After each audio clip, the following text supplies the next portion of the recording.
Bonjour, je voulais prendre 2 minutes pour vous montrer la boucle en calligraphie cursive. Qu'est-ce que c'est exactement? Donc, on travaille vraiment avec le mouvement du corps plutôt que de travailler avec chacune des lettres. On va aller travailler avec des mouvements qui vont rassembler plusieurs lettres, d'accord? Donc, c'est vraiment important de respecter le processus du mouvement, puis d'y aller vraiment un mouvement à la fois, puis pas d'aller plus vite, puis de montrer trop de lettres, parce que dans le fond, ça va comme défaire un peu ce qu'on est en train d'apprendre. Puis dans le fond, c'est qu'on y va avec comme un peu l'instinct naturel de l'enfant de bouger pour apprendre à écrire, pour que ça devienne plus fluide, puis que ça vienne vraiment de manière naturelle et spontanée chez l'enfant. Donc, c'est vraiment ça l'objectif, c'est super le fun. Donc là, on travaille la boucle que je vous montre aujourd'hui, qui est le premier mouvement. On commence toujours par le faire avec le corps en entier et ensuite on va vraiment le faire sur des grandes feuilles en peinture, dehors avec des craies. On n'y va pas là tout de suite avec une feuille avec des petites lignes, puis on y va tout petit dans des petites lignes. On fait pas ça comme ça pour tout commencer. On commence par aller dans le grand mouvement et quand on maîtrise bien le grand mouvement, et là on rapetisse, puis on rapetisse, puis on rapetisse. Puis après ça, on va aller dans les trottoirs d'une feuille, d'accord? Donc, c'est pas grave si l'enfant ne le fait pas dans le trottoir immédiatement, ça va venir.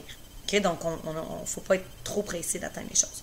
Donc, dans le fond, la boucle, ce que c'est, je réclame un peu, fait que dans le fond, tu pars toujours à ta gauche, n'est-ce pas?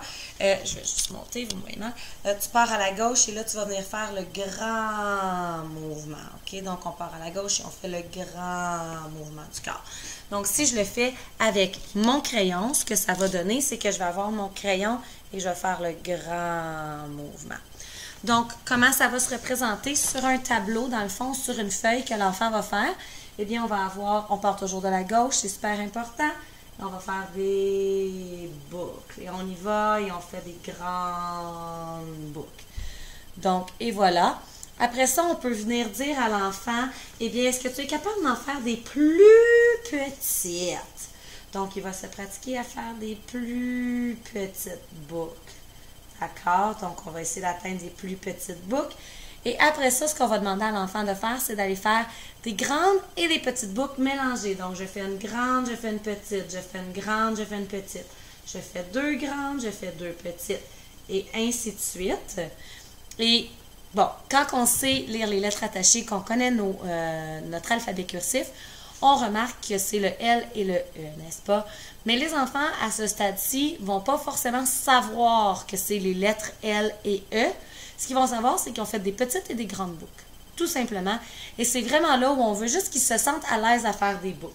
Ce qu'on va souvent voir chez les enfants, c'est de venir faire comme des genres de boucles croches comme ça, qui se tiennent pas. Ou encore, ils vont partir puis ils vont le faire dans le sens inverse.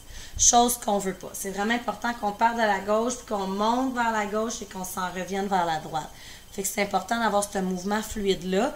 Fait que c'est ça qu'on veut essayer de travailler. Si on voit que les boucles sont grosses comme ça, on peut dire « Ah, est-ce que tu peux faire une boucle plus mince? » Tu sais, plus haute, mais plus mince. Parce qu'on veut vraiment qu'il atteigne une boucle mince, d'accord? Pour éventuellement faire un L. Donc, c'est ce qu'on travaille avec la boucle. Une fois que la boucle va être travaillée, on va aller travailler un autre mouvement et on va combiner ces mouvements-là et c'est là où on va former des mots. Donc, déjà, avec la petite et la grande boucle, on est capable de former 2 mots. Donc, on est capable de former le « le » et on est capable de former le « L ». Mon crayon est en train de mourir.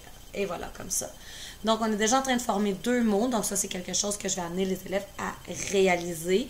On est capable d'écrire 2 mots et ainsi voir la calligraphie de ces 2 mots-là, en plus d'être capable de les écrire adéquatement. Donc, c'est ça pour la boucle. Si vous avez des questions, n'hésitez pas à m'écrire, ça va me faire super plaisir de vous diriger. Ce n'est pas une technique qui vient de moi en passant. Je suis la technique de Graciela Pettinati qui est vraiment, en mon sens, une technique super le fun parce qu'elle va vraiment aller intégrer les mouvements intrinsèques de l'enfant. Puis je trouve qu'elle est vraiment respectueuse du développement de l'enfant. Ça fait beaucoup de sens. Ça va vraiment permettre d'avoir un mouvement plus fluide. Donc, c'est pour ça que j'ai choisi d'appliquer cette technique-là cette année. Si vous avez des questions, n'hésitez pas à m'écrire, ça va me faire plaisir d'y répondre.